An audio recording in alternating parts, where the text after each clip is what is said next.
ঢাকা শহরের জন্য এটা আদর্শ জায়গা। আমার মনে হয় সিটি কর্পোরেশন এরকম উদ্যোগ আরো নিতে পারে। দুর্গন্ধ সেগুলোর দিকে নজর নাই, নোংরা, হাঁটা যায় না, মানুষ চলতে পারে না। রাজুকের ম্যাপ ভায়োলেট করা হয়েছে এই রাস্তাটা। নিচে যে পেইন্টটা করছে এটা মোটেও ঠিক হয় নাই। বলা হয়ে থাকে স্ট্যাচু অব লিবার্টি বাংলাদেশে থাকলে সেখানেও বিজ্ঞাপন ছাটিয়ে রাখতো এদেশের জনগণ। তবে রাজধানীর বনানীর ২১ নম্বর সড়কে ঢাকা উত্তর সিটি কর্পোরেশনের উদ্যোগে এমন একটি দেয়াল সাজানো হয়েছে যেখানে নেই কোনো বিজ্ঞাপন। আছে শিল্পীর তুলির ছোঁয়ায় নিপুণ করে আঁকানো বেশ কিছু চিত্রকর্ম। তবে অভিযোগ আছে এই যে ফুটপাতের সৌন্দর্য বর্ধন এটি করতে গিয়ে দখল করা হয়েছে ২১ নম্বর সড়কের একটি বড় অংশ, যা যান চলাচলে বিঘ্ন ঘটাচ্ছে সাধারণ মানুষের। এবং আরও অভিযোগ আছে যে ফুটপাতের সৌন্দর্য বর্ধন করতে গিয়ে ফুটপাতের নিচের অংশে অর্থাৎ মানুষ হাঁটার স্থানে যেই রং ব্যবহার করা হয়েছে সেটি অতি নিম্নমানের এবং সেটি উঠে যেতে পারে বৃষ্টি হলেই। আমার কাছে খুবই ভালো লেগেছে, তার কারণ সাধারণত দেওয়ালের এই সৌন্দর্য এই শহরে সাধারণত দেখা যায় না। তার কারণ দেওয়ালটা অলওয়েজ নোংরা থাকে এবং মানুষ এটাকে নোংরা করার জন্য অলওয়েজ মরিয়া হয়ে থাকে। তার কারণ দেওয়াল দেখলেই সেটাতে প্রস্রাব করার জন্য দাঁড়ায় যায় অনেক সময় অনেক মানুষ।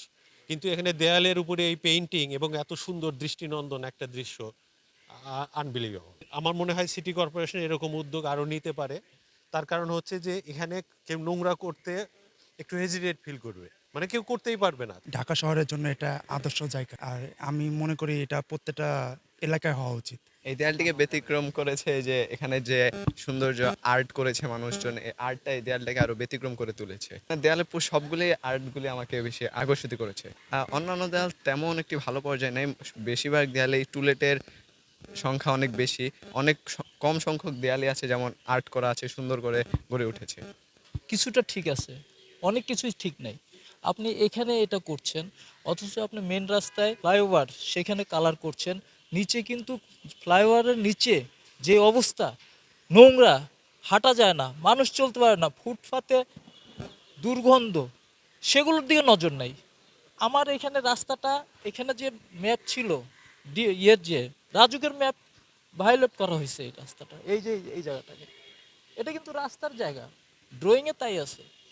কিন্তু আপনি সৌন্দর্য বর্ধন করবেন, কিন্তু ঢাকা শহরের অনেক জায়গা কিন্তু আপনি নষ্ট করে ফেলছেন। সেগুলিকে আপনি কি করছেন? প্রয়োজনটাকে আগে মিটান, সৌন্দর্য আসবে পরে। আগে আমার পেটের ক্ষুধা, তারপর আমার বিনোদন। মোটামুটি দৃশ্য যা হয়েছে বা বেঞ্চ বা আদার যা হয়েছে সবই সুন্দর হয়েছে, এই জন্য ধন্যবাদ। বাট নিচে যে পেইন্টটা করছে এটা মোটেও ঠিক হয় নাই। কয়দিন থাকবে পায়ের ঘষায়, কয়দিন থাকবে?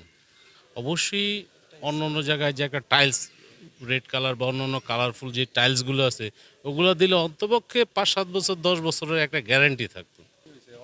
এটা অবশ্যই এটা কয়দিন থাকবে, এই বর্ষা থাকে কিনা সন্দেহ আছে। তাহলে আপনি যদি একটা প্ল্যান করেন, একটা কাজ করেন, সেটা যদি আপনি স্থায়ী কোনো প্ল্যান না হয় তাহলে তো এটা অর্থ অপচয়। হ্যাঁ, এখন এখানে যারা এটা তো যারা যারা কাজগুলো করতেছে, যারা করাইতেছে তাদের এটা চিন্তা ভাবনা করার কথা। কিন্তু আমরা তো দেখতেছি, আপনি নিজে বুঝতেছেন যে এই ইয়ের উপরে রংটা কয়দিন থাকবে, উঠে যাবে না। তো আপনি এখানে একটা টাইলস দেন, ওই যে ফুটপাতে যে রেড কালার বা একটু সিরামিক্স টাইপের টাইলস যদি দিতেন তাহলে অন্তপক্ষে ৫-৭ বছর ১০ বছর থাকতো, একটা স্থায়ী একটা প্ল্যান হইতো। এখন যদি এই বর্ষায় যদি এই রংটা উঠা যায়, তার বর্ষা শেষ হলে কি আবার রং করবেন আপনি? তা আমাদের দেশে যে প্ল্যানগুলো হইতেছে এই ধরনের হইতেছে। মাহাদি হাসান, মুসলিম টাইমস, ঢাকা।